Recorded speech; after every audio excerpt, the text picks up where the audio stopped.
sports all plays. Yeah. Hard sports all plays.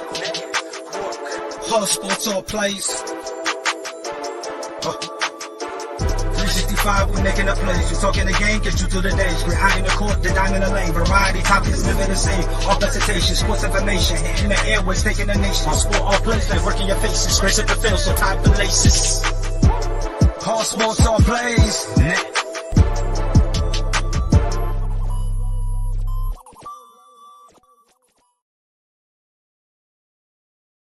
Good morning. Welcome to the All Sports, All Plays in the Morning Show. I am Ray Cruz. I am one of the hosts on the All Sports, All Plays Morning Show. We're bringing back the show. This is the first show of the year. We had to get some stuff done in the background to get some people on here. So we're gonna have a good show here today. I'm gonna bring on my boy, my co-host, Mr. Stat Guy himself. How you doing, man? There we go. Yeah. How you doing, Ray? How you doing, man? Good. So what do you think about the games yesterday? I thought the Cincinnati-Kansas City game went about as expected.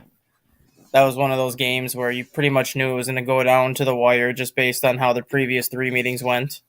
You have two of the best quarterbacks in the NFL, one of the greatest coaches of all time against one of those up-and-coming head coaches that's starting to kind of show himself as a head coach. And I thought it'd be a little bit more high-scoring. I did not expect it to be like a 23-20 type of game. I thought it was going to be more like a 34-31 or something like that. But both defenses played well enough where either team deserved to win. It just had to be a guy who's not human, because I don't know another quarterback that could have had a high ankle sprain last week and then went out there and played as well as Patrick Mahomes played yesterday. And when Kansas City needed him the most, he used the one part of his body that no one thought he'd be able to use to make it happen. Yeah, that game was a surprise. I thought it was going to be a little bit more of a high-scoring game because both defenses are really not elite defense like the Philadelphia Eagles and the 49ers defense. So, I mean, I thought that game would be a little bit more of a high-scoring variety of a game. But, I mean, you got to give your hats off to both defense playing very good. There were some key situations that, Mahomes did come through with the high ankle, moving on them high ankle sprains. And the high ankle sprains are not very, easy to move around on, and planting your foot and trying to throw off of, especially going across your body like he did that ball game. Yeah, and if you could tell in the last run that set up that game-winning field goal for Butker, after he got hit out of bounds, you could tell that he wanted no more part of that game. He's like, I'm done. Make this kick so we can go home, because that, I think, was pretty much all he had left on the ankle left for that game. Yeah, talking about the Kansas City Chiefs and the Cincinnati Bengals, 20-23 was the final. Yeah, some people say that you don't want the referees to be calling the game, but you don't want them to do personal fouls either when they're hitting the quarterback out of bounds and stuff like that. But there were some couple missed calls in this game that really could have turned some conflection in this game, especially the one they missed, Clark pushing Burrows down, didn't call that after the pass has been way gone. So, I mean, that should have been a roughing the passer call. After that, and then they missed a key block in the back on a Kansas City punt return that gave them good field position too. So, I mean, I've seen around people. I know I put it out there. I've seen people were saying MVP was the referees in this ball game, but then again, you don't want them. You don't want to hurt the quarterback like they did. He was clearly out of bounds when he got hit. So, I mean, you got to call that. But to me, in this ball game here too was Joe Burrow and them had enough shots to win this ball game, but then couldn't put the ball into the end zone. They went in the red zone, maybe 3 times, and they only settled for field goals. Mm-hmm. Same thing with Kansas City. So you got to give your hats off to the defense. Play good in red zone defense, and it came down to the last possession of the game to win the ball game. Yeah, and that's kind of what I think everyone figured this game was going to be, and I think I really wanted this game to go to overtime, as selfish as that sounds, just because this would have been the first playoff game since the new overtime rules were implemented, where each team gets to touch the ball no matter what happens on that first possession. Yeah, I was kind of hoping it would go overtime to keep my wife up an extra hour or so. But, it didn't, So, but, I mean, to me, I think Burrow had some inconsistency on his throws, and he hit some receivers and I mean the defense played great. I mean, knocking the ball away at the key moments. That one play, I think it was T. Higgins. They threw the ball. He had the first down, and dude just come out of nowhere and knocked the ball out of his hands. So, I mean, that was one key play that could have turned the ball game around too. And honestly, in my opinion, too, this was kind of karma for Joe Burrow and the Cincinnati Bengals, because you want to sit here all week and call Arrowhead Burrowhead when you've only beaten the Kansas City Chiefs one time at their stadium. You had to come out and set the tone, and they failed to do that. It was Kansas City that took that as bulletin board material. It was Kansas City that took that and basically sent the tone right away when they went up 13-3. And at that point, you kind of see Joe Burrow panic a little bit. He was making the mistakes that he wasn't making all year when he fell behind by 10. Yeah. I mean, 2 road games in the playoffs, that could take a toll too. Going, traveling, you got to go from Buffalo back to Cincinnati, go from Cincinnati back to Kansas City. So, I mean, you're traveling a lot too in the road games. You're staying in hotels too. That could take a toll on a team also, in the psyche and the mindset. And plus, it was even colder than it was when Kansas City played Jacksonville in Kansas City. So that to me could play a key cog in the thing, because they were all having their hands in the warm mitts and everything else. So, I mean, that could cause some trouble too for certain teams. But you got to give your hats off to Mahomes playing on the high ankle sprain. That high ankle sprain was that's one of the gruesome injuries that you can play. Now the question is, he's got 2 weeks. Get ready for the Philadelphia Eagles. How do you look at this next game against the Philadelphia Eagles, Mahomes and his injury? I mean, you look at the Eagles game yesterday, and I'm not taking anything away from the Eagles because they physically dominated the 49ers, which I think a lot of people are surprised at given how well the 49ers have been playing. But the 49ers also lost Brock Purdy. They also then had Josh Johnson in there, who also got hurt. So without Purdy and without Josh Johnson, San Francisco's chance of beating Philadelphia went out the window pretty much within the first quarter of that game. They didn't have Jimmy Garoppolo sitting on the bench to come in. They didn't have Trey Lance or anybody else sitting on the bench to come in and relieve Purdy. It was a 36-year-old that's played for 15 NFL franchises in like 15 years, and he just somehow sticks around as a backup quarterback, but he never gets a chance. So, I mean, yes, he got the first touchdown of the game for San Francisco, but outside of that, I mean, you really didn't feel like the Niners had any chance of winning that game. If Purdy doesn't get hurt, I think Philadelphia still wins just because they played so well, but that would have been a completely different game if Purdy stays there. I'm not as concerned with Mahomes' injury heading into the Super Bowl, more so of the wide receiver core. Because you look at what Mahomes lost during that game yesterday. He lost Juju Smith-Schuster. He lost Kadarius Toney. He lost Mecole Hardman. How many of those guys are going to be healthy and back for when they play Philadelphia? Because if those 3 guys are out, what is that wide receiver core going to look like for Mahomes? You're going to have Valdez-Scantling. You're going to have Travis Kelce. You're going to have Sky Moore. And then you're going to have to bring back that Justin Watson, who they've had off and on all year. And if that's the wide receiver group they're going into, I don't like their chances too much against Philly, but if they can get 1 or 2 of those guys back that got hurt, I think Kansas City does win just because Patrick Mahomes has now been here 3 times in the last 4 years. This is Jalen Hurts' first trip here. This is Nick Sirianni's first trip here. This is just another trip around the block for Andy Reid. Yeah, and take it back to that San Francisco and Philadelphia Eagle game. I had somebody ask me on my social media what I thought about NFL allowing NFL teams to carry 3 quarterbacks in the playoffs just in case you get injured. And look at San Francisco. This is what they have. 5 starting quarterbacks now in the season, and then they went back to an injured quarterback because they had no other quarterback on the roster to be healthy, and he had to go in there. And then once he put him back in there, we knew he couldn't throw the ball. Mm-hmm. You knew it was going to be like handoffs, reverses, and everything else.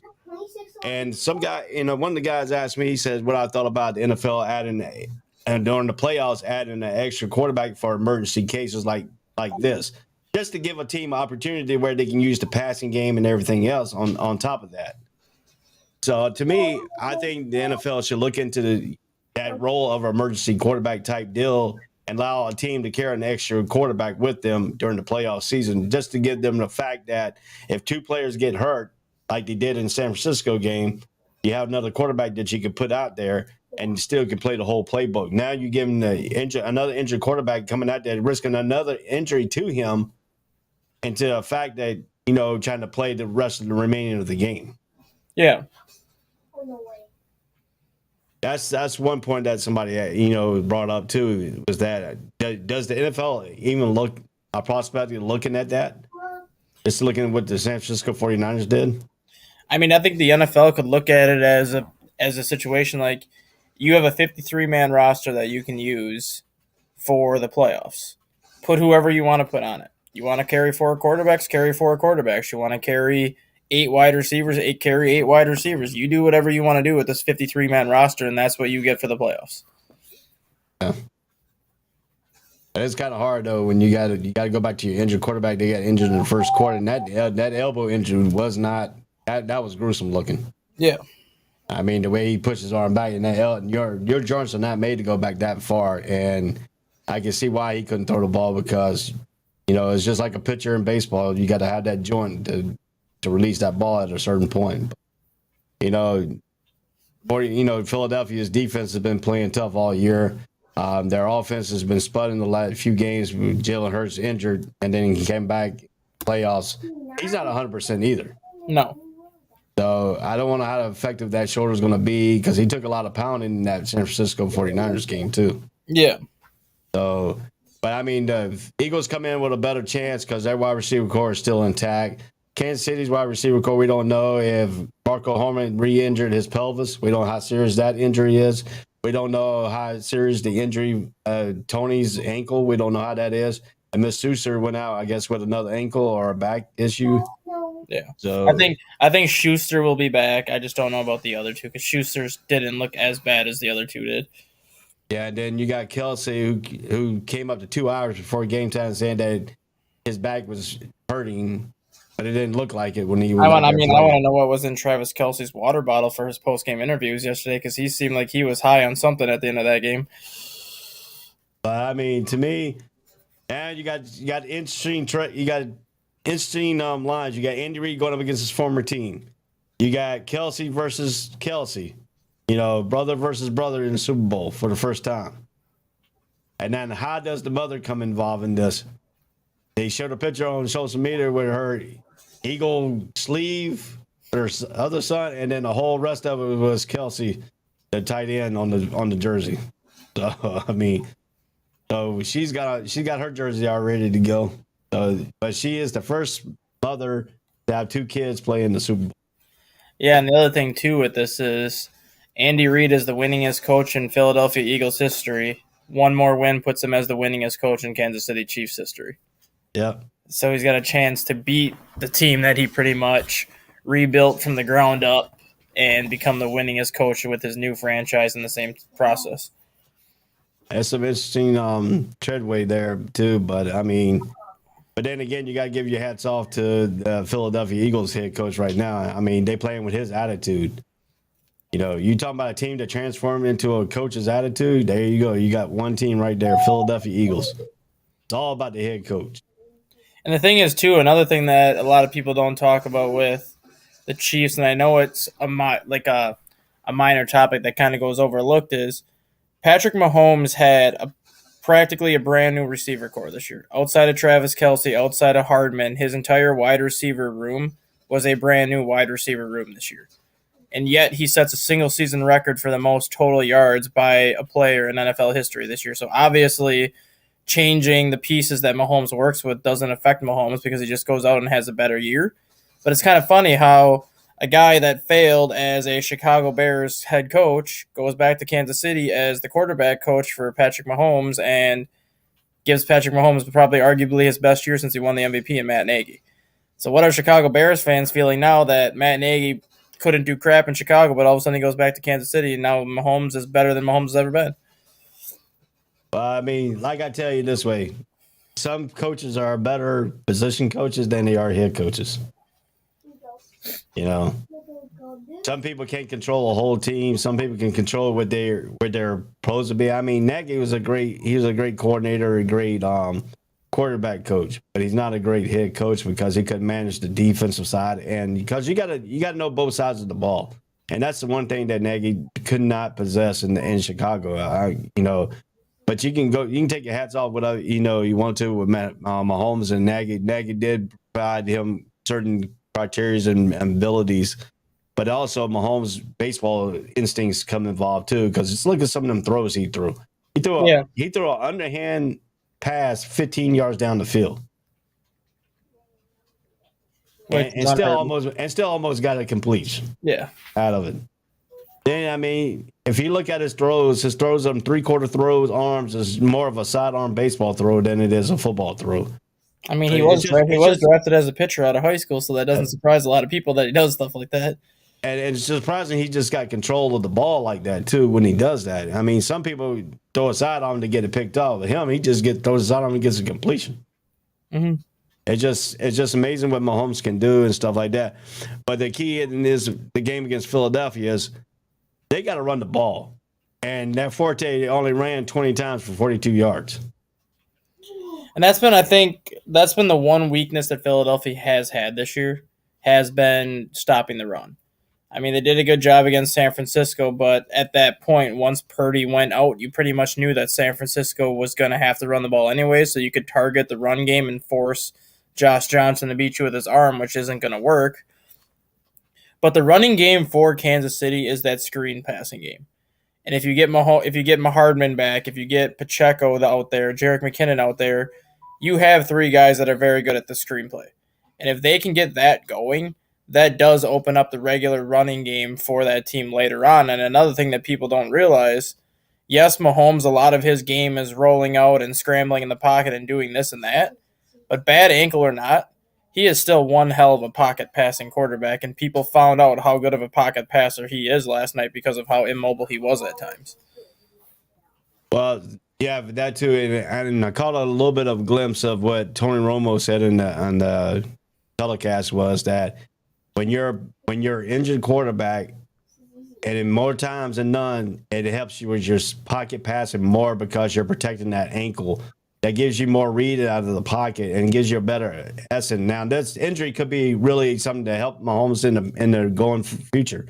I mean, now he set his minds up for the pocket passing, but he's always been a pocket pass. He's always been a pass first before running. Yeah. Even though when he goes out and scramble, he looks to pass the ball before he goes across the line of scrimmage. Yeah. But Mahomes' IQ in his football game was when he needed to run, he took that opportunity and ran. And I mean, that injury gave me him running that yard injury and all that other stuff. And then on a high ankle sprain, you can't cut, you can't really do anything too much, and you can't really put your thing on it. I know he's probably in much pain today because of that run, but you got to do what you got to do for your team. And in this part of the season is the playoffs. You got to leave it all on the field, and you got to take your hats off to Mahomes. He did leave it out on the field last night. Yeah. Now, let's take it to the Philadelphia Eagles side. Kansas City's defense is not – they're okay against the run, but they're not super strong like 49ers against the run. We know that the Philadelphia Eagles like to pass the ball at the beginning and then run towards the end of the games because they've been attacking through the air. That's just the way that head coaches go. Do they keep the same philosophy against Kansas City? Go out throwing the ball and then mixing in with the runs here and there. I think they actually go opposite. I think they want to go establish the run first, establish the line of scrimmage first, and try to be as physical as possible. Because if they're running the ball, they're taking time off the clock. And the less time Patrick Mahomes has to touch the ball, the better chance you have to win.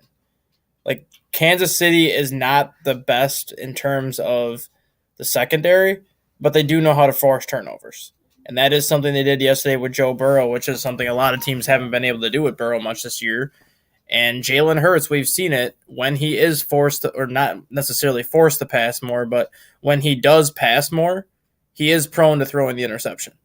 And Kansas City is good at forcing the interception. So I think Philadelphia tries to establish the run first, tries to establish the line of scrimmage first to try to keep Patrick Mahomes off the field as much as possible. Yeah, and if you look at the game yesterday against the 49ers, Jalen Hurts only went 15 out of 25, 121 yards. But then they got 14 carries for 48 yards from Ginwell, who led the receiving corps for them. So, I mean, pretty much the predication on this is he had no touchdown, no interception for Jalen Hurts. All the touchdowns came from Miles Sanders with 11 carries, 42 yards for 2 touchdowns. Jalen Hurts added 11 carries for 39 yards and 1 touchdown. Then they went Boston Scott, 6 carries, 21 yards, 1 touchdown. And then they had and then Ginwell just carried the ball down the field, 14 carries for 48 yards. Yeah.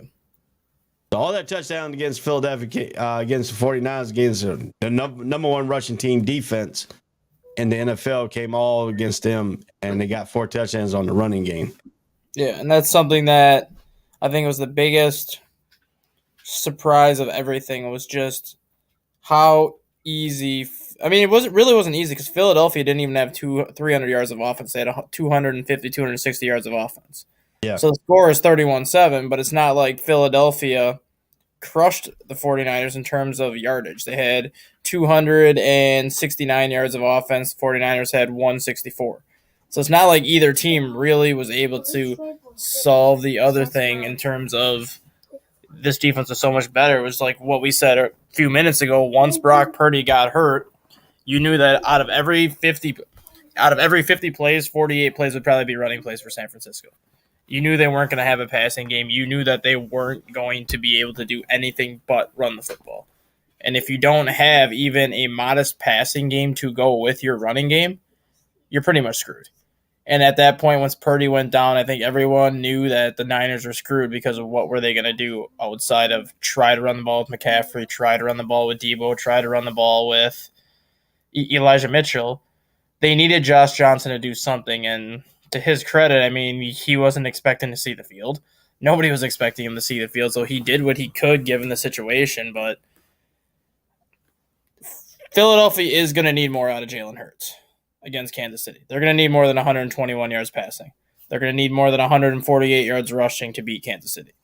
They're going to need the Jalen Hurts that was playing before he injured his shoulder at the end of the year.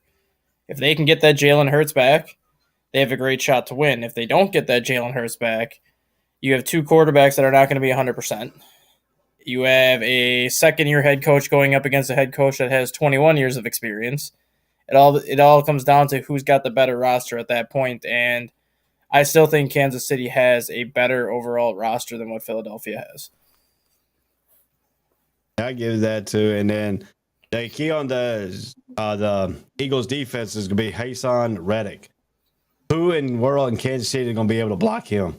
Orlando Brown. Because ain't nobody going to take him one-on-one because he's so quick and fast. He's got 2 good pass rush moves. He's got a bull rush, and then he's got a good swim technique. And if he breaks free, Mahomes ain't very mobile with that high ankle sprain. He could get to Mahomes because he's got the quickness to get there. So the question is, do they start double teaming? They're gonna have to figure a way to try to chip him and double team him. Andy Reid don't like to chip. That's the thing. He don't like to use that tight end to come down and chip on a defensive end. Depending on what side Reddick lines up on, I think they trust Orlando Brown enough to take him one-on-one. He's not going to be able to stop him one-on-one, but I think he's good enough to slow him down one-on-one to give Mahomes a little bit more time. But if they need to go with double teaming him, I think you see guys like Noah Gray come in as that secondary tight end and just be kind of that emergency chip blocker coming out of the backfield, which still frees up Mahomes a little bit. Yeah. And I mean, 49 Eagles defense is no slouch. I mean, they're number 1 against the pass and number 4 against the rush. I think that's the biggest problem they have is the rush defense on their side. That front 7 is good. They got some good corners, but also now you want to flip to their offense. You got Devon Smith and AJ Brown. It's their 2 primary running thing, but then they use Dallas Goedert a lot too in that tight end package they have too. And then Kenneth Gainwell, he's a good passer coming out of the backfield. So I mean, they don't have as much weapons as Kansas City does on the offensive side. If they get all their weapons back for Kansas City, that's going to be a key. I mean, you got 2 weeks to get them all healthy. Yeah. So I mean, pretty much they probably won't practice this first week. Maybe leading up to the Super Bowl, they'll go through some walkthroughs with them to see how they feel. So I'll be ranked. I think Harmon and Tony and Smith's Juicer will all get some kind of treatment. I mean, Kansas City's medical staff is one of the best in the NFL. Mm-hmm. So I mean, they can get these players ready. Hopefully, they can get back into at least 85 to around 80-85% mark. That's better than nothing for them. Yeah, and I don't even think Mahomes practices until maybe 2 days before the Super Bowl. I mean, this week you're going to have basic film and walkthroughs. This week you're going to have all these injured players on both sides of the ball get as much treatment as possible this week. This is essentially what teams do when they have their bye week during the regular season. They have 1 or 2 days at the facility where it's basically just film and treatment, and then you get like that extended time away from the team, whether you want to spend time with family or do whatever they do. Obviously, they're not going to do that, but it's going to be, I think, one of those weeks where it's a lot of film, a lot of basic walkthroughs, and a lot of treatment this week. Then you'll have Monday will be your travel day to head into Arizona. You'll get to Arizona on Tuesday. Tuesday and Wednesday, I think, kind of the same thing where you're going to have Mahomes and Hurts and all these injured players still get their treatment yet on Tuesday and Wednesday. And then by next Thursday, I think, is when you'll start to see a lot of these injured players get on the practice field, because you really aren't practicing too much with your team at this point. You know what you are. You know the system you're going to play. You know the system you're going to want to play. Now it's more of practicing to what you're going to see from Philadelphia and vice versa. And you really only need a couple days to do that when you see as much film as they're going to see.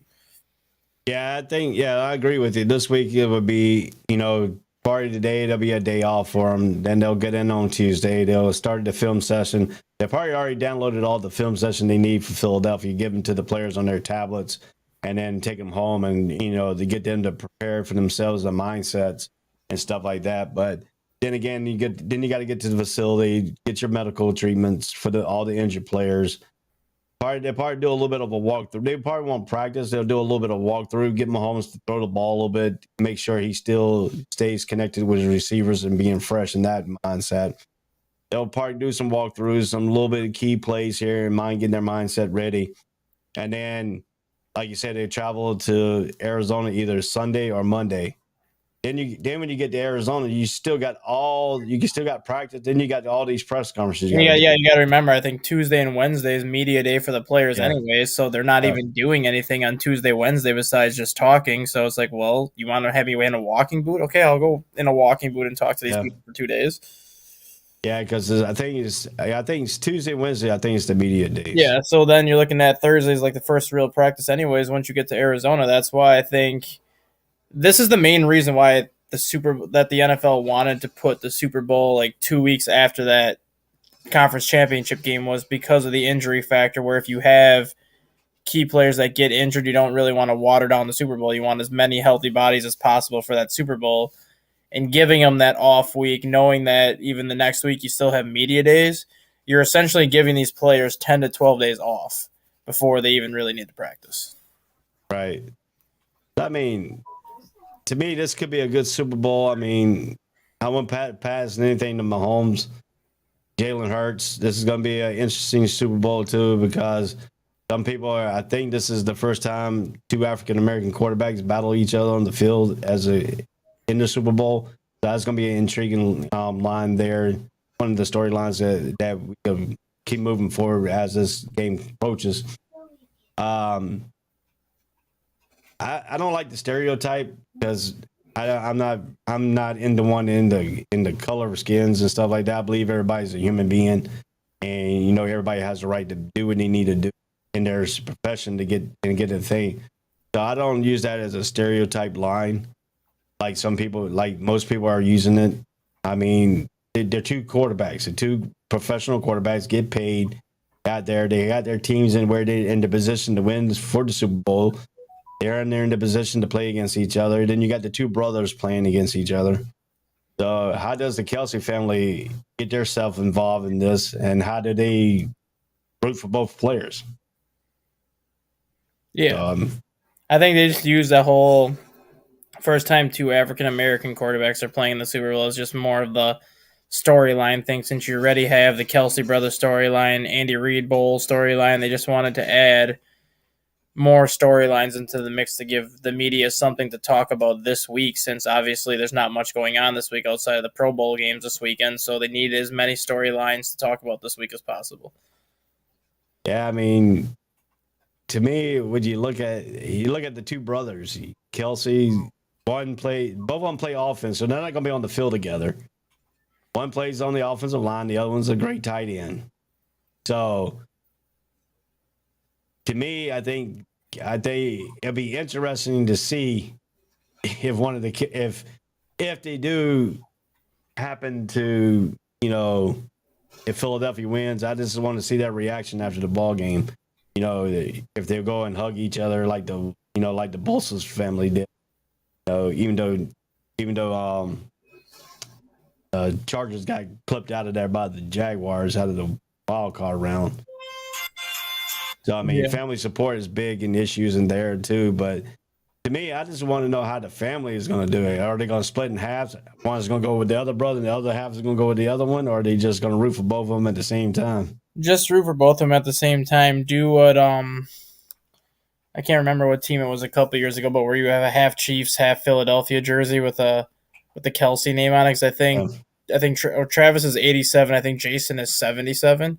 So you really wouldn't have to make too many changes. You just use the Philadelphia 7 side, you use the Kansas City 8 side, and then you just have that dual jersey. Yeah. The picture that they showed of the mom, she has the front of it was Kelsey. And then her sleeves where's her other son, was the Eagle sleeves. So it's like the front part was red with Kelsey, and the back part was red, and the sleeves were green with the Philadelphia Eagle sleeves. Yeah, I thought it was actually pretty cool myself, but I know how some families do. I know I played on the football team, my arch rival high school. We had one brother on our team, and the other brother was living with the mom across the railroad tracks, which made to play the other team. And it was so weird because the mom rooted for the son that she had, and the dad rooted for the son he had. He split the sons up. I don't know why. It was just weird. But at the end of the game, they go over there and they hug each other and stuff like that. But the mom and dad never touch either. They just went off on each other saying, yeah, your son ain't that good. My son's better, blah, blah, blah. I'm like, dude, man, you just both your kids. Right. And the two brothers sitting there looking at him just laughing. But one went to college, the other one didn't. So, but it's got to be to build your sons up the way you have, the way you brought them up. Both of them are now in the NFL. Both of them are all pro players. You got an all pro guard, and you got an all pro tight end. I mean, to be certification now, they're both in the Super Bowl. Now it's got to be gratifying for the parents too, because you got both of your kids playing against each other in the Super Bowl. Yeah, and the other thing now that we have to start talking about too is, will we ever see Joe Burrow make it back to the Super Bowl? Because of the last 16 quarterbacks that have made their Super Bowl debut and lost that Super Bowl debut, none of those 16 quarterbacks have gone back. And Joe Burrow was number 16 last year when he made his Super Bowl debut and lost. You got guys like Jimmy Garoppolo on that list, Jared Goff, Matt Ryan, Cam Newton, Kaepernick, Matt Hasselbeck, Donovan McNabb. I mean, there's a lot of good quarterbacks on that list that made that Super Bowl debut, lost their first Super Bowl, and then never made it back. Yeah, but I think Burrow is a little bit different than most of them because he knows what it takes to get back there. But I think he's young enough to where he can get back. He'll have more opportunities. I think he'll have opportunities to get back, but I kind of go back to what Nick Wright said on Friday, and I don't know how much you listen to Nick Wright or how much you pay attention to Nick Wright, but he basically said, if Cincinnati cannot beat Kansas City with a hobbled Patrick Mahomes, with a questionable wide receiver core that you knew was coming into the game questionable as to who was going to play, who was going to not play, and if Kansas City can still come out and win this game, he doesn't like the chances for the AFC to beat Kansas City within the next decade, because if Mahomes is healthy and that roster stays intact, who really is going to challenge Kansas City if they get home field every single year? Because they're now becoming the New England Patriots of the Tom Brady, Bill Belichick era, where it's AFC Championship game or Super Bowl at this point. Yeah, but the question is, how long Andy Reid's going to be able to coach? Oh, I think he'll be able to coach for a long time yet. He's getting up in age, so I don't know. That depends on how much he wanted to coach. Does he want? If he wins another Super Bowl, is it time? It might be time to say, okay, I won my 2 Super Bowls. Time to me go be with my family. So I mean, he's getting up in age too. The question is he one of those coaches that want to die on the field? He pulled away the lifeline, like looking back at Penn State when Joe Paterno got fired. They pulled his lifeline, and boom, he died. What, 3 or 4 months later? Yeah. So, I mean, some coaches are built like that. Their lifelines be on the football field itself. So I mean, it's just what he wants to. If he wants to continue on coaching. But then again, if you take that Nick Wright, something Nick Wright says, he does okay. I don't listen to him when he goes about Michael Jordan because he's a Jordan hater. Yeah. But anyway, certain things, yeah. But the question is, Cincinnati beat themselves yesterday by giving them the extra 15 yards on that personal foul, hitting out of bounds to put them in field goal range. It wouldn't have been in field goal range if you just didn't hit them out of bounds like that. Yeah, and when I looked at that play too, I'm like, there was still 8 seconds left on the clock. So my thought was, if there is no 15-yard penalty called on that play, I think Kansas City runs one more play and tries to pick up 8 to 10 yards on a quick sideline hitter to shorten the field goal anyway. So everyone's like, well, that penalty cost them the game. I'm like, technically it did, but did it really? Because if they didn't get that 15 yards added, they would have still ran one more play to try to get at least 10 more yards and take 5 more seconds off, and they were still going to kick a field goal regardless. So you really can't say that that play ultimately ended your season because there were still 3 seconds left in regulation, obviously, after that field goal was kicked. You don't give them that 15 yards. That 3 seconds would have been used for one more play for Kansas City to run like a 10-yard quick hitter to the sidelines just to pick up as many yards as possible. Yeah, if they did that, but then again, it could have backfired on them too. If they did a quick hitter and Cincinnati covered that and intercept the ball and take it back for a touchdown, So anything could have happened in 8 seconds. I mean, he could have had an incomplete pass, and then they still wouldn't be in field goal range. A lot of stuff that was going on. I mean, I honestly, even after that 15-yard penalty, I thought they were going to run one more play. I thought they were going to run one more quick 3-4 second play and try to pick up even like 6 or 7 more yards to make that like a 40-yard field goal as opposed to 47. I'm surprised they didn't run.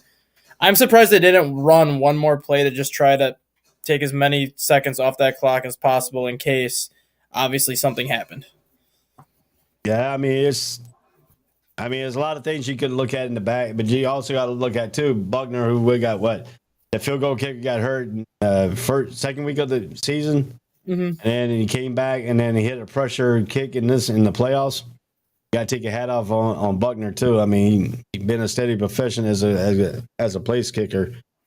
But to me, I think what I look at him mostly here is that when these two teams are going to form up in Arizona, it's got to be the Eagles defense is probably going to take most of the bunt, try to take care of the Kansas City offense. But then again, if you're going to match score for score, I don't think Philadelphia Eagles has that ability to match score for score with Kansas City. Especially not playing the style that Philadelphia plays, because we've seen it before with Kansas City. They only need like 60 seconds to score. So if you want to try to run the ball and keep Patrick Mahomes off the field and have these 7-8 minute drives to like just be like, okay, 10 plays, 75 yards and taking 8 minutes, that's fine. But Kansas City can go 4 plays and 75 yards in about 90 seconds. So it doesn't matter how long you keep Mahomes off the field. He's already shown that he doesn't need much time to score. So if you want to try to go score for score, that's fine. But ultimately, it's going to be up to your defense to come through and make as many plays as possible, because going score for score for Kansas City is not going to work. No. But I mean, then again, if you look at Philadelphia's corners, especially James Bradbury, he could take one of their weapons away because he's that great of a corner to do that. But then again, you got Darius Slade on the other side. So they got two good corners at Philadelphia Eagles defense does. But then again, you got to deal with Namakatsu up front. You got to deal with Javon Hargraves up front. And you got Hassan Reddick you got to deal up front. Mm-hmm. That front seven for Philadelphia is more than capable to take care of that offensive line and eat them up and take care of the running backs coming out of the backfield. But who in the world going to match up with Kelce? That's going to be the game plan for Philadelphia. And ultimately, I think, match up with them. Yeah, I don't even know if Philly has any really good cover linebackers that can even match up with him in coverage. And that was the one thing that's the one advantage I give Kansas City too, is Kansas City does a very good job at covering tight ends. Outside of a couple of catches by Hayden Hurst in the fourth quarter, Hayden Hurst was pretty much non-existent against Kansas City, and he had a huge game against Buffalo. Dallas Goedert is obviously a lot better than what Hayden Hurst is, but Kansas City still has the linebacker ability where they can take the tight end out. Philadelphia does not have a linebacker that can take Travis Kelce out. But then again, they got the pass rush. They can get to the quarterback, or they can get the quarterback to get the ball out. If Mahomes got to go, Mahomes going to have to go fast. He's going to have to go fast on his throws. He can't be sitting back there looking at all four progression at one time.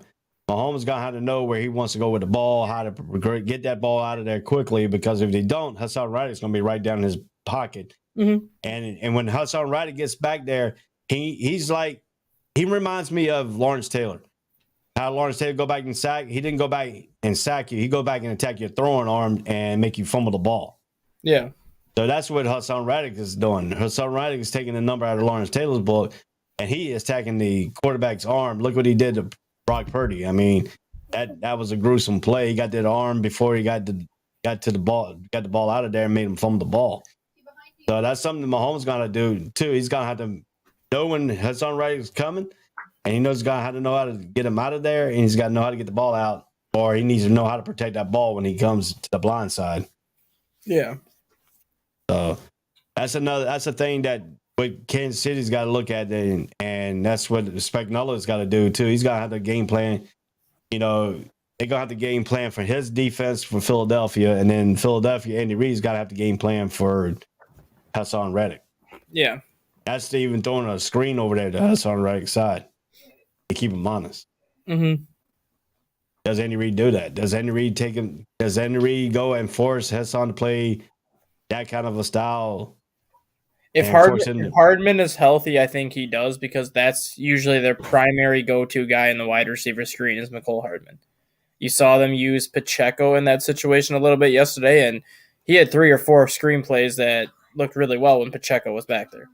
But if Hardman is healthy, I think Hardman's going to be that guy that they use for the wide receiver screen to keep Hassan Reddick honest, and then you'll have to figure out how everybody else gets involved. But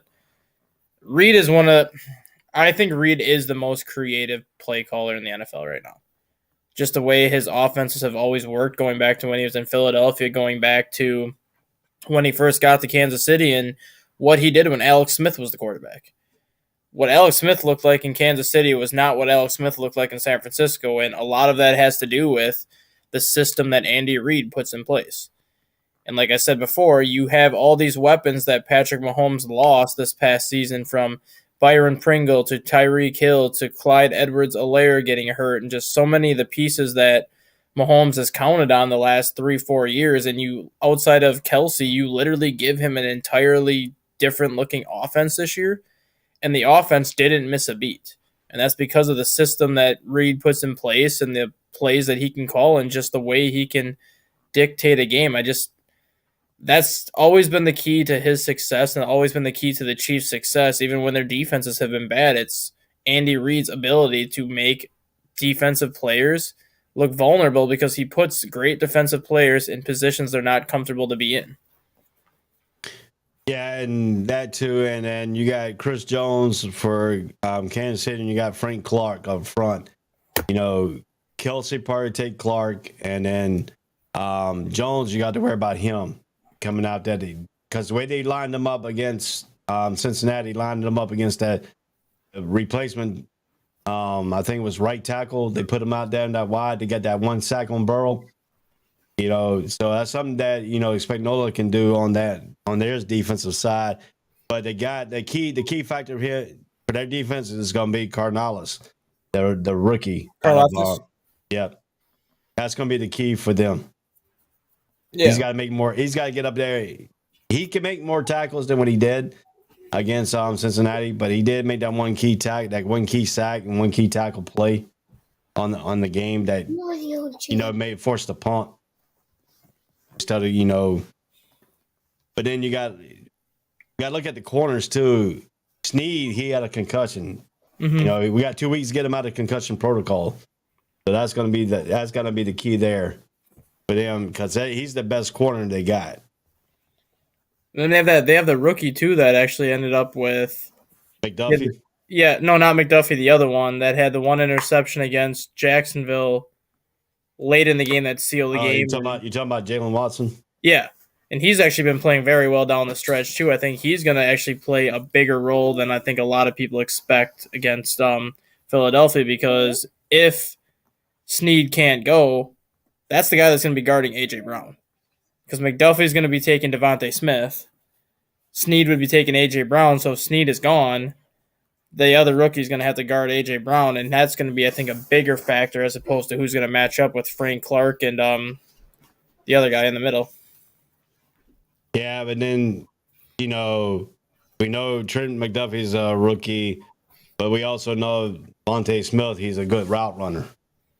So sometimes his route running gets him wide open over better corner position. So that's going to be a key for Trent McDuffie is use of speed. He's got to utilize a lot of films on Vontae Smith because Vontae Smith, he's a good route runner and he can get you off your game too. Yeah, McDuffie did a great job against Jamar Chase yesterday, except for that one 40-yard pass to start the fourth quarter, which set Cincinnati up to tie the game at 20. But outside of that, Chase really didn't do much against McDuffie yesterday. Yeah.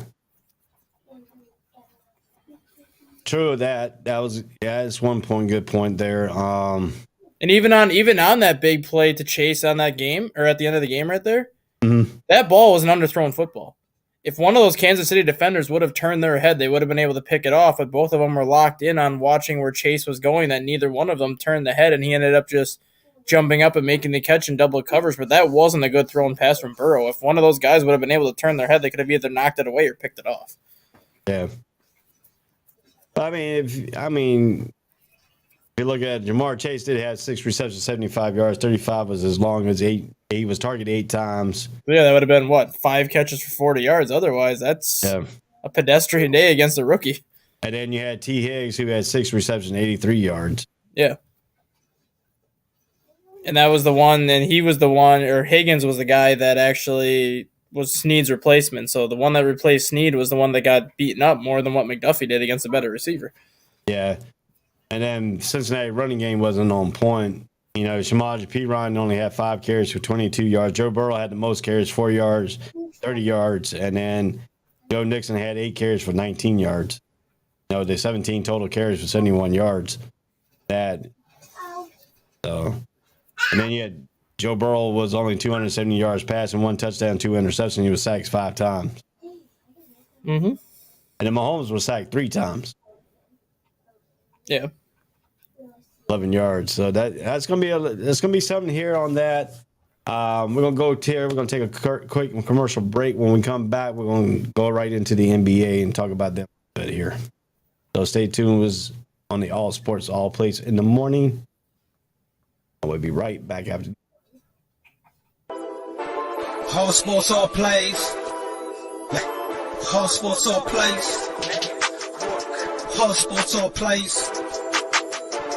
365, we're making a place. We're talking the game, get you through the days. We're high in the court, the dime in the lane. Variety, topics, living the same. All presentation, sports information. In the airways, taking the nation. Sport all plays, like working your faces. Grace at the field, so type the laces. All Sports All Plays. All Sports All Plays. Network. We on top of our game. All Sports All Plays. All Sports All Plays.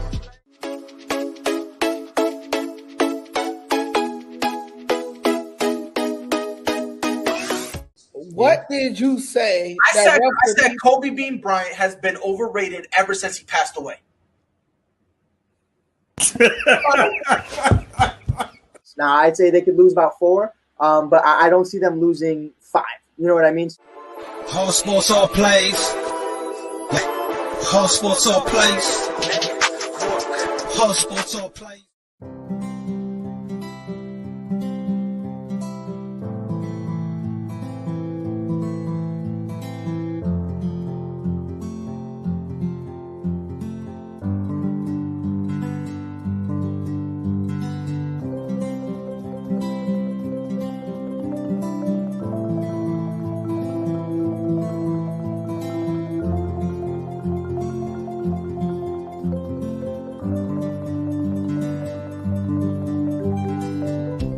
This is the Fox D Streaming Network. Register to come on our channel at foxdnetwork.com. Welcome back to the All Sports All Place in the morning. I am Ray Cruz. This is that guy. How you doing?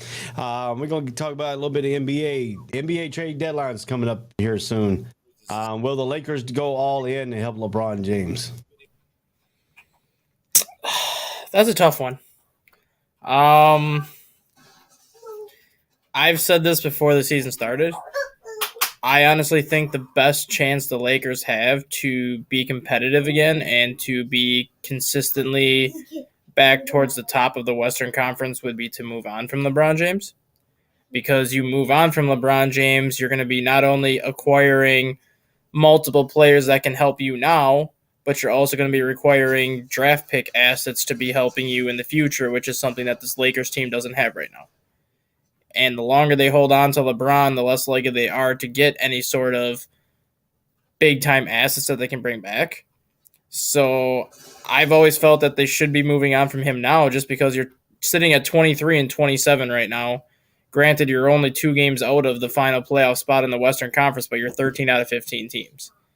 So at what point do you just say, well, it's not our year again and we move on? I mean, you kind of can't because you're sitting realistically, they're sitting in the middle of the playoff race.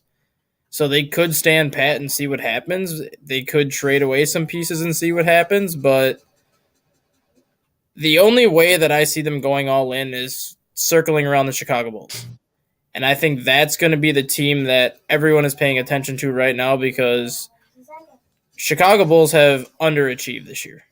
And I know a lot of that has to do with Lonzo Ball still being hurt, but that excuse is getting old now, and you have to just suck it up and say we're not playing very good basketball.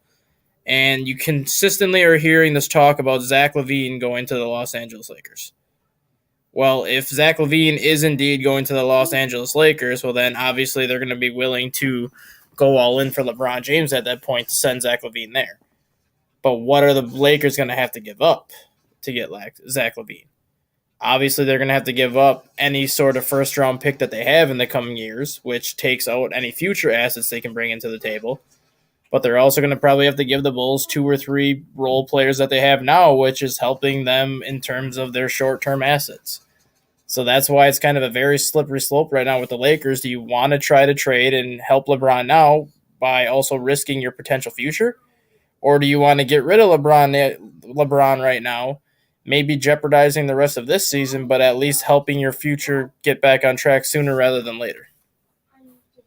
Yeah, I agree with you on that, too. I think the Lakers should get away from LeBron James. If they don't, in 2 to 3 years after this kid gets, goes to college, gets into eligibility to play the NBA basketball, unless they go ahead and move up the age limit again and make it where the high school kids can go back to the NBA. Now, because LeBron wants to play with his son.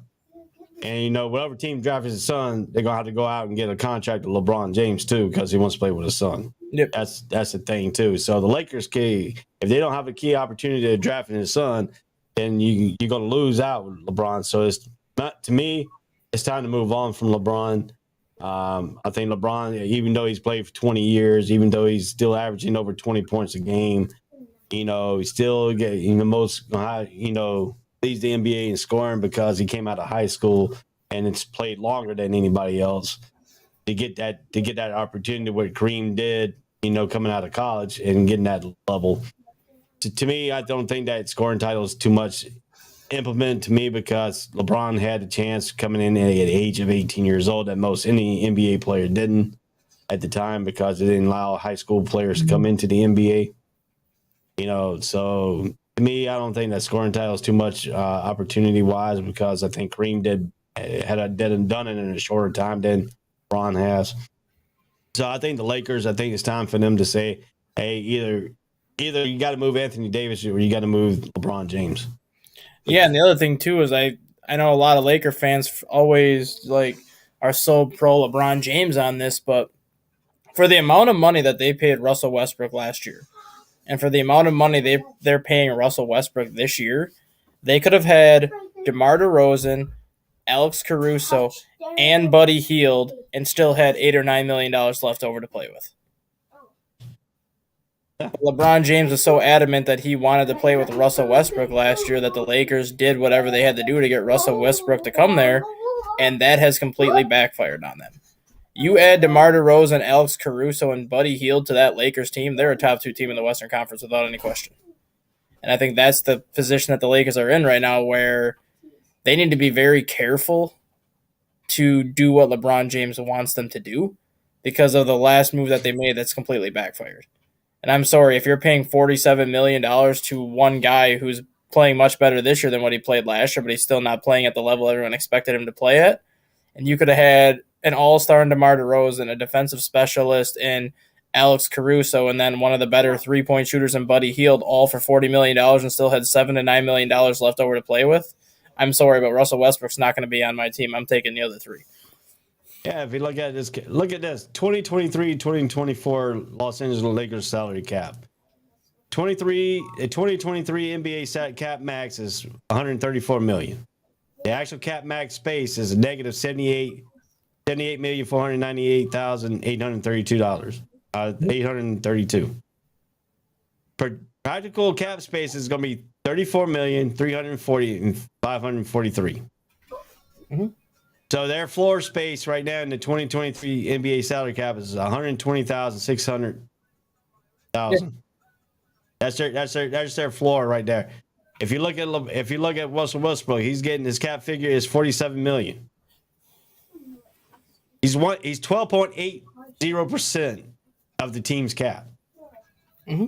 LeBron James is 12.09% of the team's cap. Mm-hmm. So if you're looking at that, somewhere in the world you got to go because if you keep looking at it, Russell Westbrook team cap is 25.59. LeBron James cap is 24.19. Anthony Davis is 20.66. League cap is 38.06, 35.97, and 30.72 for those 3 guys. Mm-hmm.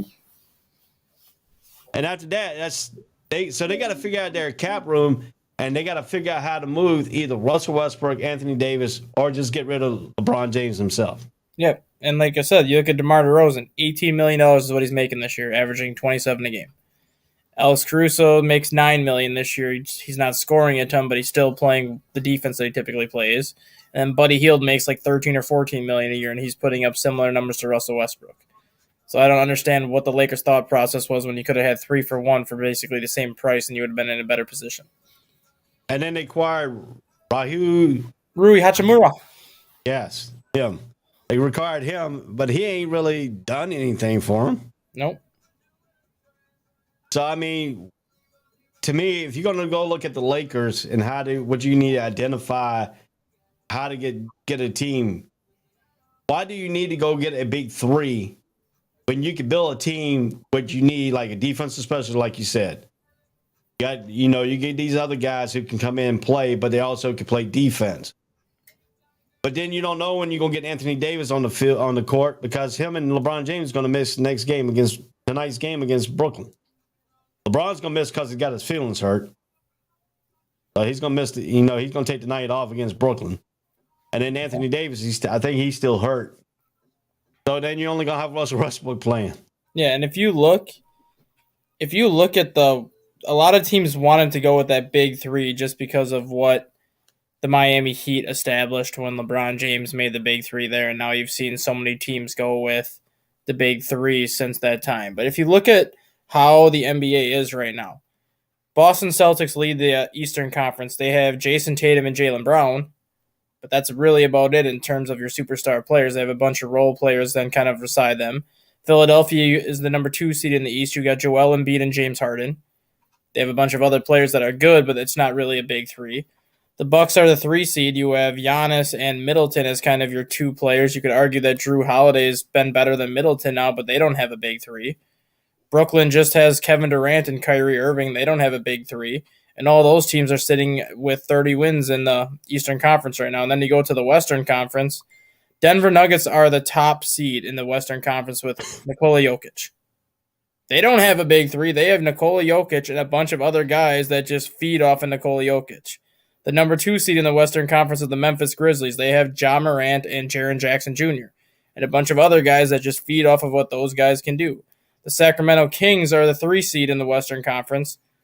They have De'Aaron Fox and Sabonis and pretty much nobody else. And then you have the Clippers and the Timberwolves sitting at 4 and 5, where the Clippers have Paul George, Kawhi Leonard. The Timberwolves have Karl Anthony Towns and Anthony Edwards. And then Golden State at 6 has Curry and Thompson. So none of the top 6 seeds in either conference have a big 3 anymore. The Bulls tried to do the big 3 last year with Lonzo Ball, DeMar DeRozan, and Zach LaVine, and it was working for a time until Lonzo Ball got hurt, but since then it hasn't been working. And then a lot of teams have gotten away from that big 3 now just because it does help you in the short term, but it doesn't help you in the long term. And now the teams that have gotten away from that are the teams that are having the most success. Yeah, and if you look at the Lakers, I mean, who you really think is controlling this team? Is LeBron James controlling the team or the general manager controlling the team? Without a question. So, I mean, if you're looking at the rate they're looking at right now, you know, they're not going to – if LeBron's running this team from the court, this team ain't going nowhere because this is what LeBron wants. But it ain't working. Yeah. So I think it's time for the Lakers to step in and say, look, LeBron, you ran the team long enough. We're not where we need to be. We need to go ahead and decide your future now. And your future is not going to be with us because we're not going to go out and grab your son and have you and your son play on the same teams because we're probably not going to be in the realm of picking them. And his son is not going to be a high pick. He thinks his son is going to be all God. His son is not all God. I agree with you on that, but at the same time, I think his son is going to be a high pick just because I think LeBron can pitch the idea, you take my son here, I will join you. Yeah. So I think he can help his son be a high pick just by saying, you take my son, I'll come play with him, even if his son isn't deserving of being a high pick. And then his son can always turn out to be a bust, too, once he leaves. Because LeBron ain't going to be playing forever. Yeah. But I mean, if you look at certain things too, look at the Sacramento Kings. I mean, you said it right. You said it perfect. These other teams don't have a 3 guys out there. Some of them got 2. They have one. Most of those teams have the one superstar like Jokic, like Morant, like De'Aaron Fox. They have another all-star player with them like Murray in Denver, Sabonis in Sacramento, and Jaren Jackson in Memphis. And then everybody else after that is just a role player that knows their role on the team. Look at Chicago. Look at the Chicago Bulls. They didn't have a big 3. They had a big 2. You know, they had Scotty and Jordan, and they added Rodman as a role player to play defense and play rebound. Mm-hmm. You know, everybody. If you look at what Chicago Bulls did at their 3P, everybody had a role on that team, and they knew what their role was. You knew that Michael Jordan was your closer, your stopper, your scorer, your everything. You knew Scottie Pippen was his Robin, where he was going to be your defensive specialist. He was going to be the guy that does a lot of the dirty things that nobody likes to do. You knew Rodman was going to be your enforcer, your rebounder, your I don't give a shit what I'm going to do type of player. And then you had Steve Kerr, Tony Kukoc, Luke Longley, and like all these other players that just said, oh, you want me to shoot 5 threes for you in a game? Okay, I'll make 2 of them for you. And they just did what they were asked to do. Yeah. Hey, one thing about Rodman, and I'll never forget Karl Malone. They had interviewed Karl Malone about 2 years ago, and he asked him about Rodman in the finals. He said, "Yeah, I hate to play against Dennis Rodman because Rodman used to take his finger and go up my butt crack and start playing with my butt crack down low." I'm like, what? I mean, He said Robin used to do sexual stuff to him on the court. I mean, whatever works, and it ended up working well for Dennis Rodman for years. So, But I mean, to go back to the situation we see here with the Lakers is they don't have no team chemistry. They have no team chemistry whatsoever. They have no point guard to get them involved. Pat Beverly, he's a trash talker, defensive kind of guy. He did make a good dunk on a rebound play, against the Celtics. But then again, we come down to that end. LeBron, the referees came out and said that they missed that call on LeBron and all that stuff. But then again, LeBron's feelings is hurt, and he decided he wants to take the next game off. yeah. So you're really putting your team in a bind. Yeah. So to me, I think it's time. I think time for the Lakers just to move on from LeBron. Say, hey, look, man, go make another team miserable.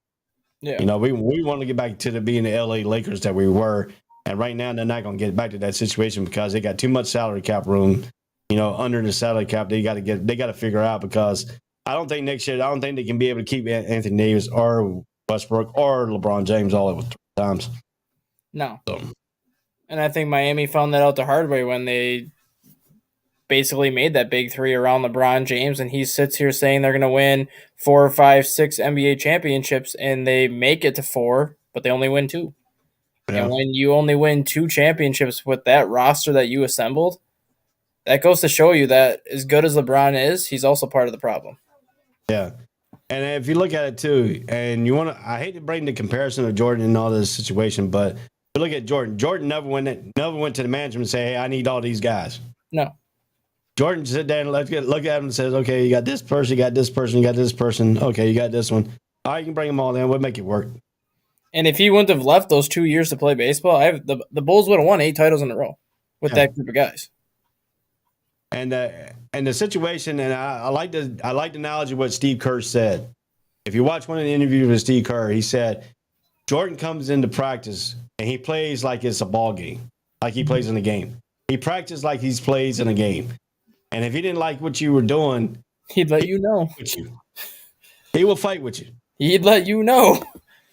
And another thing that Jordan came out too said that Phil Jackson always, when his team was winning, he always pulled him from the winning team to put him on the losing team, and that team ended up coming back and wins. Mm-hmm. And that was the one thing. That was the one argument that I said.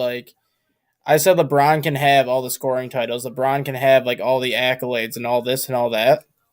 But I would never put LeBron ahead of Michael Jordan for one reason. When Michael Jordan played, he didn't let other people beat him. Nope. When he played, it was the Bulls championship or nobody else. When LeBron James plays, he lets other teams get the championship. Yep. It's just to me, I think for the Lakers, I think the LeBron James thing ran for the Lakers already ran. They ran him through the bubble thing, and then coming out of the bubble, they have not really done too much anything else. Yeah.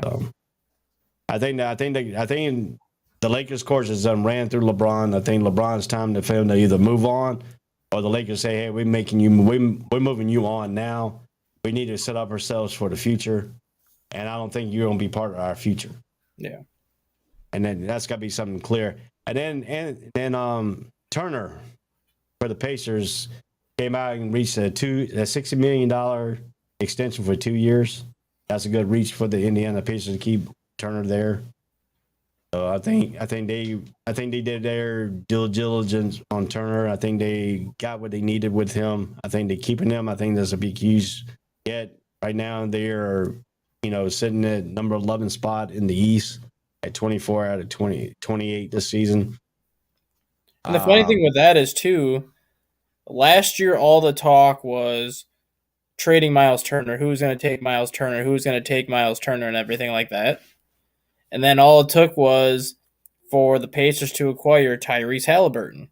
And all of a sudden now you get Tyrese Halliburton, you bring back Rick Carlisle as your head coach, and yes, you're not in the playoffs right now because you've lost 6 of your last 7, but you're still in the playoff hunt. And if you make the playoffs this year with Tyrese Halliburton leading the way, There's no reason why you would even want to trade Miles Turner. So giving him the extension makes sense now just because of the situation that they're in. But this was not something that was even on the table last year when all the talk last year was we're going to trade Turner and get as many assets as we can to build for the future. Yeah. But then again, you see the nucleus. You don't want to break that nucleus up. So I think that's a grab that Miles Turner needed to do. And I think him and his agent worked out a pretty good deal there for 2 years, $60 million. To see how that's going to work out. If it continues to work out great, then you might see him on a longer term deal with the Indiana Pacers. On top of that, so I mean that is going for you. What's going on with Phoenix right now? I mean, because Booker is injured. When is he actually due back? I think he's due back middle to end of February. I think he can technically come back in like a week or so, but they want to hold him out as long as possible, just because he is so valuable to that team. And Chris Paul is not at the age anymore where Chris Paul can carry a team, so they want to make sure that Devin Booker is 100% ready to go before he comes back. But I think the big conversation now in Phoenix is what to do with Jay Crowder, because now the Phoenix Suns and Chicago Bulls have opened up the trade conversation where Jay Crowder would go from Phoenix to Chicago, and Chicago would send Kobe White to Phoenix. That might be a good pickup, though, for Phoenix. It would be a good pickup because Kobe White's a great scorer, but he doesn't get the minutes he would like in Chicago because he sits behind Zach LaVine, he sits behind Lonzo Ball. Right. Well, with Booker out right now, you would be the starting shooting guard next to Chris Paul, and you would be getting the minutes that you could play. The one thing the Bulls lack is really any size outside of Nikola Vucevic and really any power forward presence behind Patrick Williams. Derrick Jones Jr. has been playing the backup power forward role for the last 2 months. Bringing in Jay Crowder immediately goes to your backup power forward. He can also play the number 3 position to give DeMar DeRozan some much-needed minutes off, so that'd be a good pickup, I think, for the Bulls also. Yeah. And I think Kobe White would be a good pickup because that would give Cam Johnson a little bit more getting open and stuff like that. Because without Booker right now, Cam Johnson's been shooting some lights-out threes, but he's also been getting some of the double teams and stuff like that Booker would have took away from him. So that means I could open up the floor again for Cam Johnson and the Phoenix Suns and get them back to that game. Right now, I think they're keeping them out because the Phoenix Suns right now sitting at the 9th seed, and they're tied right now with the Dallas Mavericks, New Orleans Pelicans. So Dallas is number 7, New Orleans Pelicans are number 8, yeah, and then Phoenix come in number 9, and Utah comes in after them. And if you look at it too, like outside of maybe Denver and Memphis,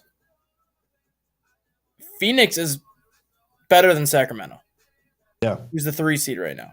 So I think that's kind of their other thought process of leaving Devin Booker out as long as they've left him out. Because their thought process is like, we're still in the playoff hunt right now. We're still sitting in that play-in range. We know that when we get Devin Booker back, we're better than probably 12 to 13 of these teams in the Western Conference. So as long as we can keep ourselves in playoff contention, we're not that far off from making a run. They're only 3 games out of that 3 seed. So it's not like they're a ways out of that 3 seed. You get Booker back and you're still only, 4 games out? You can make up that 4 games in 2 weeks and be right back in the top 3 in the Western Conference, and then nobody's going to be looking at the struggles of this team right now. Then again, you can look at it 2 ways, too. You can look at them keeping them out after the All-Star break. Yeah. And if they go on like I said, 4 games back is nothing. You can make that up in 2 weeks in the NBA. So if you leave them out and they continue to hover right around 500, they continue to hover in that play-in range, they're going to be a top 4 seed before the season's over once Booker comes back. It's just a matter of how long do you keep him out there until you put him back in there and then make that run you want to make. Right. Because most teams don't allow, they got injured players, they can keep them out. If they can get to that after the All-Star break, that's when the teams actually start playing for the jockeying position for the playoff spots. It's coming in after the All-Star break. Yeah, so that's something you got to look at too. Now the Clippers are sitting at 4th seed in the West. They came off of a loss last night, I think, against I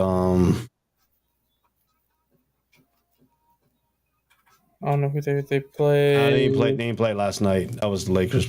Not tonight. They came off of a loss to the Cavaliers the other night, 122-99. Yeah, they came off. Yeah, that was Sunday. Yeah, Yesterday. Clippers, yeah, they lost 122-99. What's going on with the Clippers? Is it injury prone, or are they not just playing what they need to be playing like they did at the beginning of the season? But they started off on a tear, and then they slumped a little bit, and then they gone back to a little bit slump. They are 14-14 away from home. Yeah.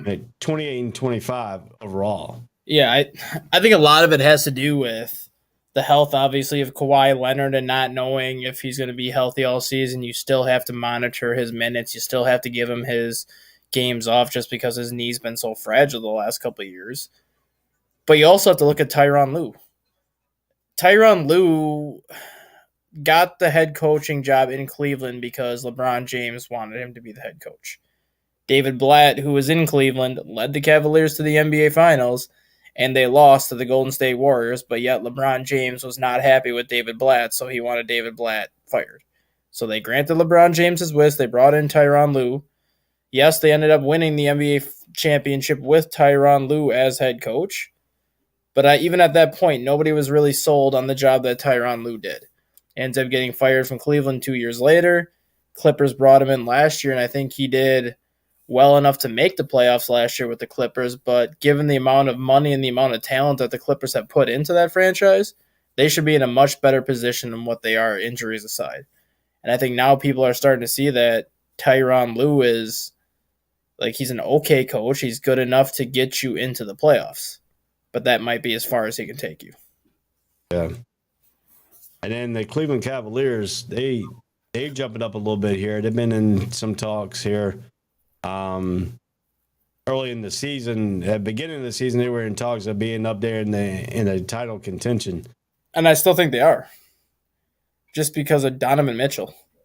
What Donovan Mitchell has brought to that team is something that they really haven't had since LeBron James left, and that was really that go-to scorer that can score from anywhere on the floor.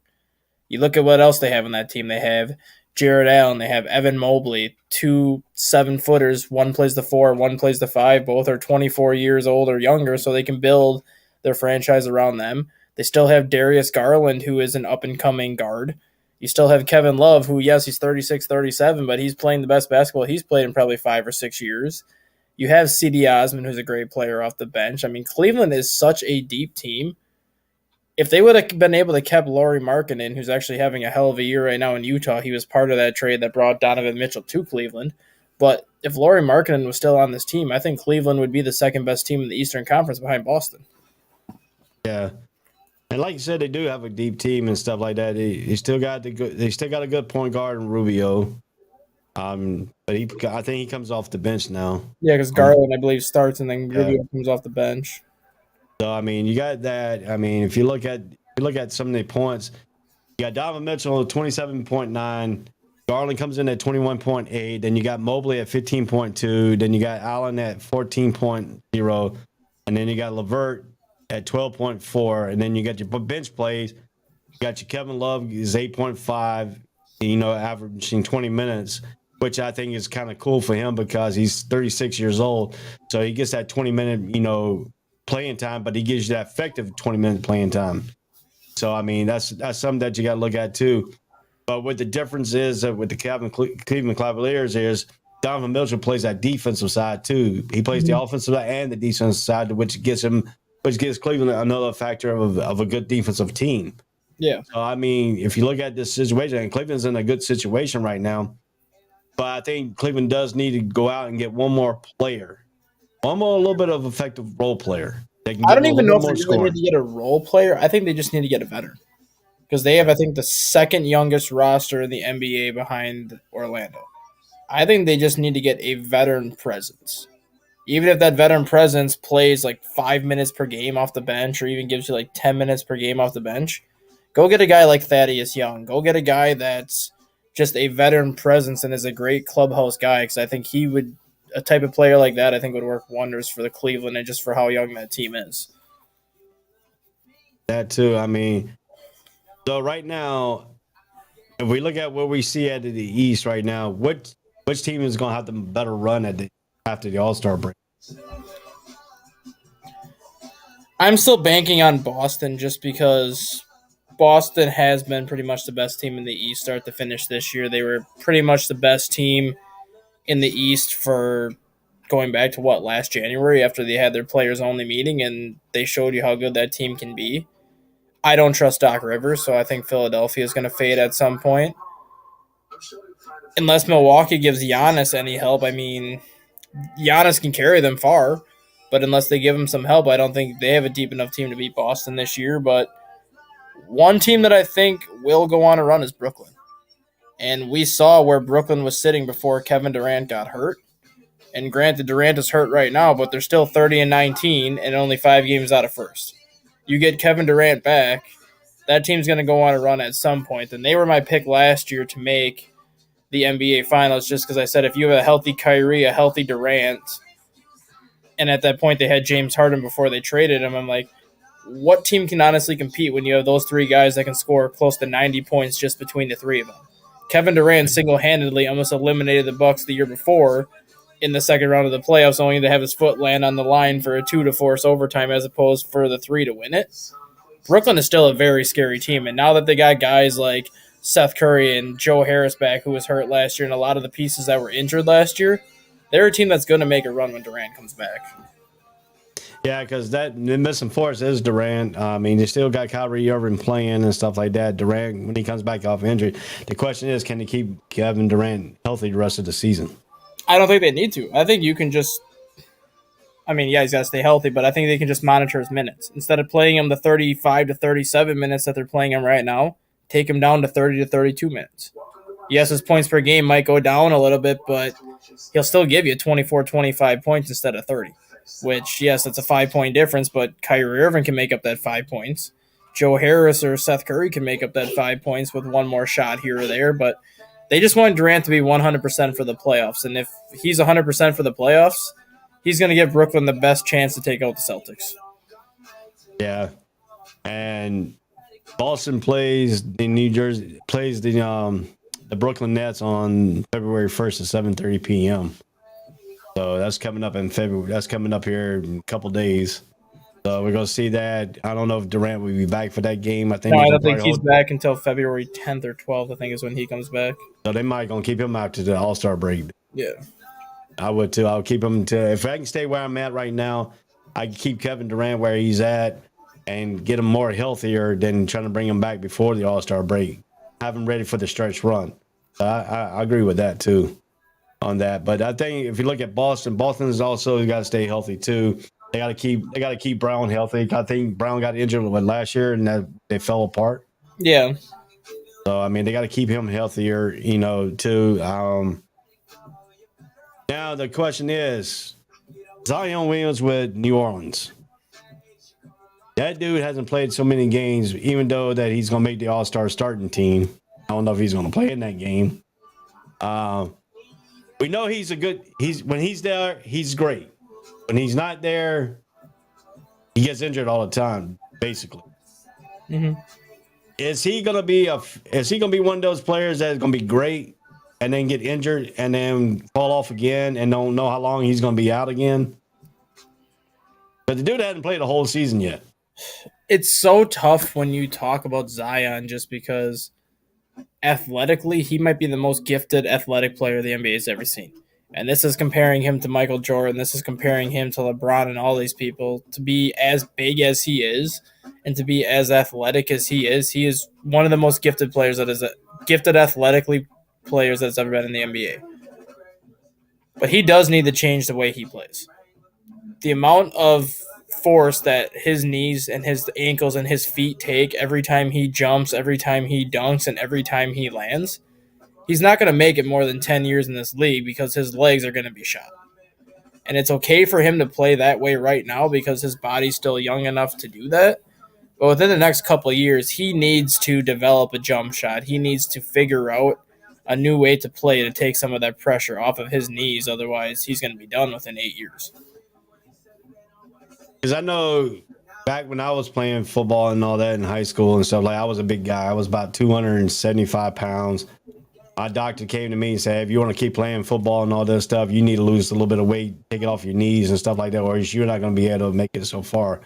Even though I had 13 knee operations over my lifetime, my knees are totally shot. I'm still, I'm back I lost 175 pounds. I'm back down to 247 now. I got to keep losing a little bit more weight to keep my knee, a little bit more healthy than what I am. Even though Zion is healthy and big and all that stuff, I think he needs to go on a little bit of a diet to take some of that weight off of him, to give him knees not so much, power, pressure on his knees from his weight and all the jumping he's doing. He needs to figure out how to control his body weight and how to control that in the game. And by you saying he needs to create a jump shot, I think he needs to create more of a post move jump shot and a little bit of way to relax his knees instead of going up and try to dunk every time that he can, that he's over top of everybody else. Yeah. I mean, you gotta find that fine line between being aggressive and not being aggressive, when to be aggressive and not to be aggressive for him to keep him more healthier. Yeah, because you saw it at Duke when he had that incident where he blew out of his shoe and he ended up missing like 3 weeks because he had that bad foot. Yeah. Came back and he actually was shooting the ball more as opposed to just dunking it all the time. And when he was shooting the ball more, his scoring went up more because people had to account for him being able to shoot the ball. But then they also had to account for, well, if I'm going to put a guy on him, he has the ability to blow by them and get to the hole. And I think that's the way he's got to get back to. And that's, I'm a Tario fan. I'm not really a Duke fan and nothing like that. I really don't despise Duke players, but to me, when you look at Zion could be a great professional, but then again, what's going to cause him is going to be like some sort of like Grant Hill with all these injury type deals. Yep. And that's why I, kind of scared that he's going to fall into. Even just so, Duke fans up on all the social media say, "Oh yeah, look at him. You don't have to play that many games to be a starter." I said, "Yeah, because All-Star is voted by fans and by his peers. So most of the time you're gonna get the fans to vote you in. It's gonna be a popularity vote for All-Star. Basically, that's what that All-Star is now. Yeah. It's a popularity vote.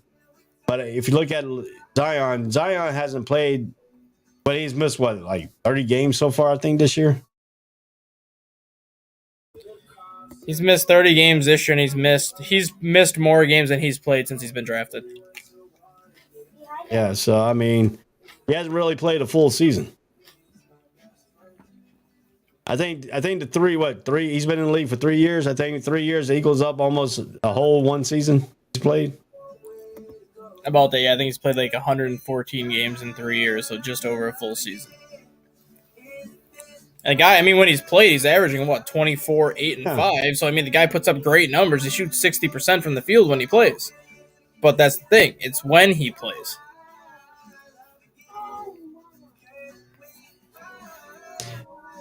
Zion, for a hamstring, has missed his last 3 weeks. Yeah, so roughly 9 to 10 games the last 3 weeks because you play about 3 to 4 games a week. I mean, yeah, he does. He's averaging what? He's averaging 27 a game, 10 rebounds, and a couple blocks when he does play. But then when he don't play, you miss the 27 points and 10 blocks and the 10 rebounds. Yeah, so 114 games in his 3-year career. He's never played more than 60 games in a season. 61 was the most back in 2020.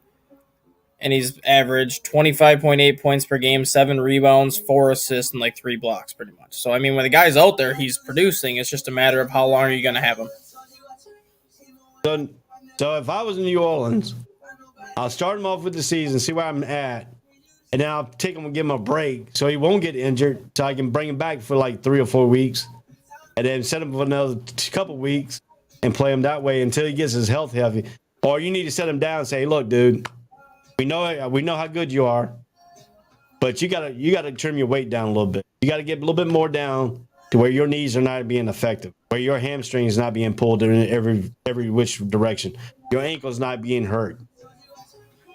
Or you just give him the Chris Paul treatment where you start him, and then Chris Paul barely ever plays the second quarter. Yeah, plays like 4 or 5 minutes in the third quarter. And then they bring him back out in the fourth quarter, and they use him as long as they can use him. Do that. Start Zion. Let him play as much of the first quarter as he can. Rest him for that second quarter and part of the third quarter, and then bring him back in the fourth.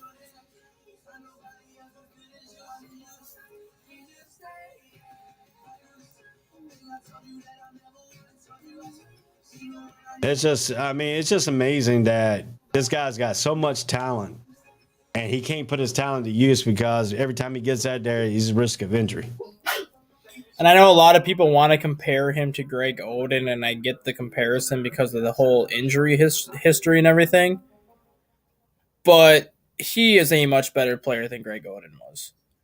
Yeah, And he has done a lot more, even in 114 games. He has done a lot more in those 114 games than what Greg Oden did in the 6 years that he played.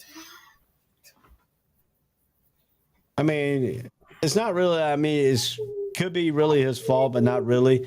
I think it's just the way that, coming up through the college ranks where they didn't teach him, nutrition habits. Because I think he was going out eating McDonald's or something all through college. I think that's what somebody said. And then, then gets to the NBA. The NBA had to reteach him how to walk again before they put him out on the court. Then they had to teach him how to eat properly. Yep. And he's still not taking to the, because when he went to rehab, he went up to 300 and some odd pounds. Now he slimmed down a little bit back down his playing weight, but he needs to get a little bit slimmer. He needs to get I think his safe fell is probably about 235 pounds that he needs to get to. Not the 250, not the 260s, because he likes to jump, he likes to be athletic, he likes to dunk, to keep his knees straight and all that, because you're putting all that pounding on your knees with the weight and the height and the jumping ability that you got. So you're shooting your knees every time you jump with that heavy weight. Mm-hmm. So I think he needs to slim down a little bit. I think they need to get him on a little bit of nutrition. I think the Chris Paul treatment, play a little bit in the first quarter, play a little bit in the first, set him in the second, play him a little bit in the third, and then play him in the stretch run that you need him for. Yeah. I saw a little bit on Zion there, a little bit there on that. Let's take a little bit more here. See if any other things in the game going around in the NBA. You got the scores right there from last night. You got the games that are coming up today. Let's take a look at some of the games today. We know the Lakers are playing Brooklyn at 7:30 on NBA TV. We already know LeBron James and AD is not playing. Does that take the minutes away from this game? I mean, it kind of does because you don't have LeBron or Kevin Durant playing.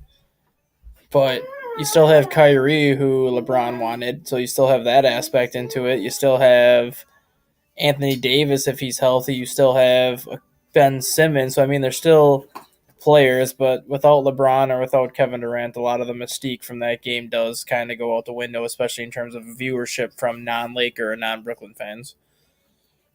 Yeah. And then you got Orlando at Philadelphia tonight.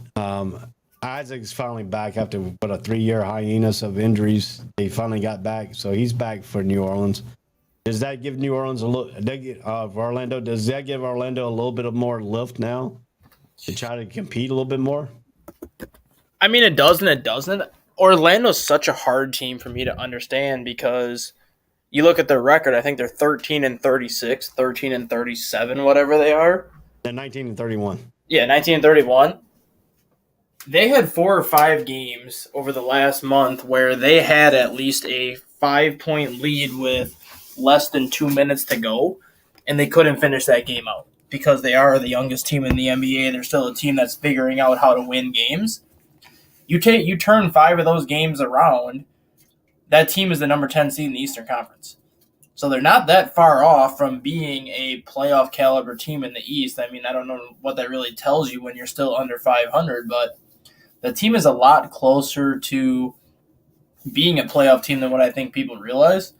And adding any sort of piece back into that lineup that can contribute is going to help that team. And I think he is going to help that team, maybe not right away, but as we get towards the second half of the season, as we get towards the post-All-Star break, I think Orlando is one of those teams that they may miss out on the playoffs this year just because of the start that they got off to. But when you get into March and April, they're going to be one of those teams that nobody in the Eastern Conference wants to play. Yeah. The young I expect is right now they're 13th in the Eastern Conference. They're going up against a 32-16 team in Philadelphia. We know Doc Rivers is not really that capable of a coach. Philadelphia is probably going to go, the round where Doc Rivers and them start tanking is right after the All-Star break. does Philadelphia take that next step now when they need where they will keep winning after the All-Star break? I don't think it even matters at this point. I think Philadelphia needs to make a deep playoff run for Doc Rivers to even have his job.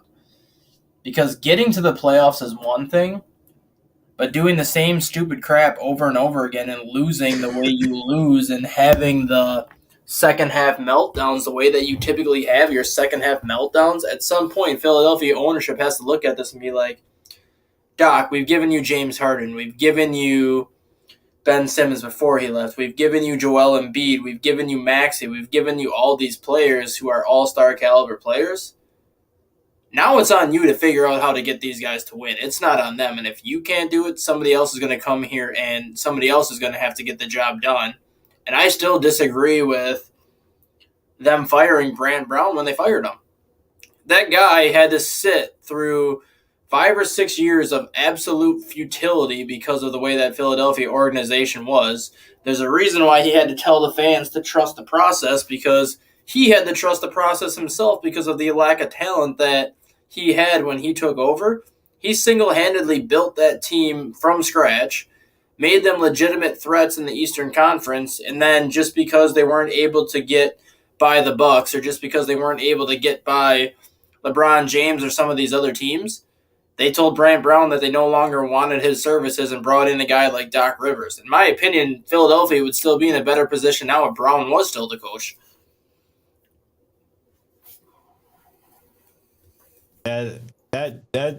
That's true too. And another thing is, does Philadelphia need to make a trade before the trade deadline to get better?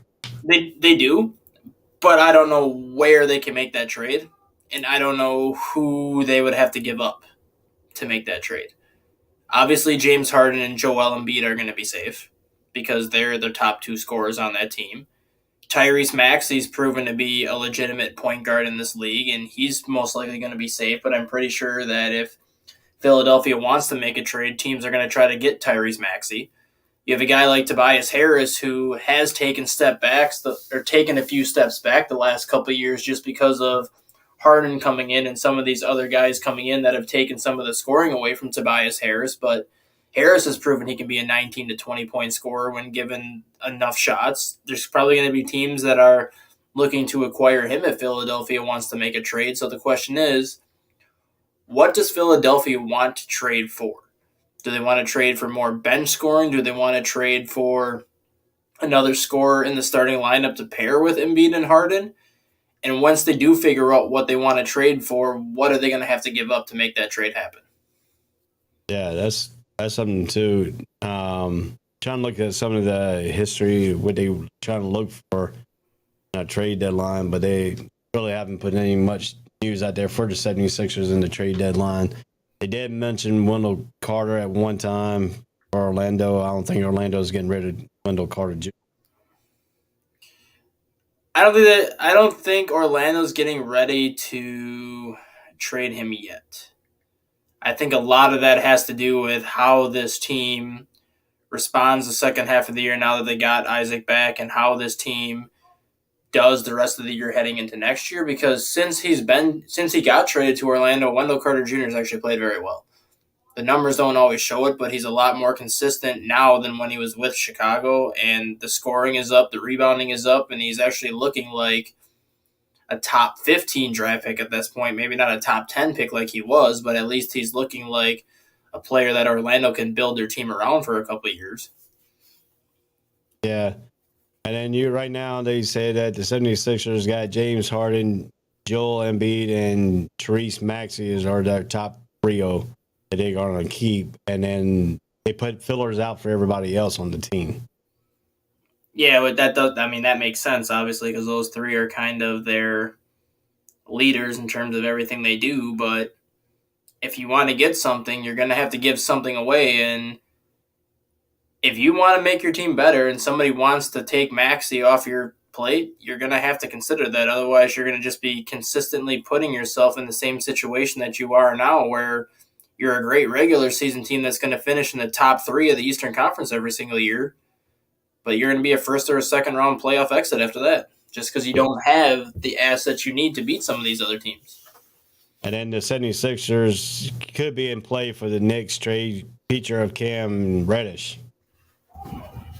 Too, so look like New York Knicks looking like they surely want to move from Cam Reddish now. So he's on an NBA target list, and they said the 76ers could be in play for that. That makes sense, and I could see Tobias Harris going to New York and that return just because the Knicks would like a player kind of like Tobias Harris. Yeah, that's one thing that they put out a filler for there. I just think interdivision trades at this point are so weird, especially when you have a team like Philadelphia. They're the 3 seed in the East, and then you have a team like the Knicks. They're the 7 seed in the East. What happens if you give them Tobias Harris just because Harris's role has diminished, and all of a sudden the Knicks now pass you up in the standings? You're going to look at that deal and be like, why did we make that deal in the first place? Yeah, the interleague trades are the ones that are the biggest factor in things, because if you one player can be bad on one team and turn around, and that coach uses them to where his effectiveness can turn the team around, and boom, all of a sudden that team's done past you. So most teams out of the East want to trade them to the West, and the West wants to trade them to the East, so they won't be like that, and they won't see each other into the NBA playoffs, finals. You know, that's one thing. I don't think the Philadelphia 76ers would probably trade Tobias Harris to New York, Cam Reddish.